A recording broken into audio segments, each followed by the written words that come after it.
This learning is Le'ili Nishmas Broya Bas Chananya, Mesachis Kilayim, Perek Aleph, Mishna Tes. Hatoimin lefes utsneines tachas agefen. Someone who buries turnips or radishes under a grapevine. Now it's forbidden to plant turnips and radishes with a grapevine. However, in this case, the person is not planting them there, but rather they're burying them there for storage. And we could tell that that's the purpose, either because they're burying them in bundles, and that's not the way of planting, or because they're putting the turnips together with the radishes, which is also not the way of planting.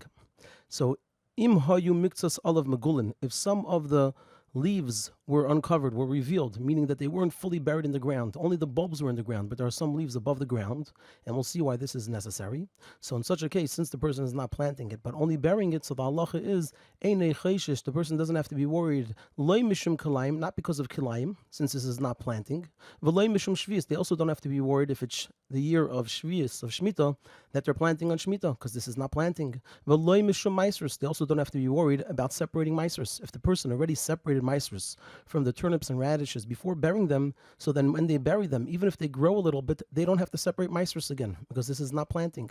And finally, v'nitalim b'Shabbos, a person can remove them on Shabbos. And the reason a person is allowed to remove them on Shabbos is because the leaves are outside of the ground, and so they don't have to dig into the ground, they don't have to touch the ground, which is muksa, but rather they're able to just pull up the leaves, and even though the ground moves as a result, but that's muksa kala achriyad, which is permitted. The Mishnah continues, Hazireya chita usaera ka'achas, someone who plants a grain of wheat and a grain of barley together. So the Tanakama says, Hareza Kilayim, this is Kilayim. Rabbi Yehuda Eimer, Rabbi Yehuda says, Einei Kilayim, it's not Kilayim.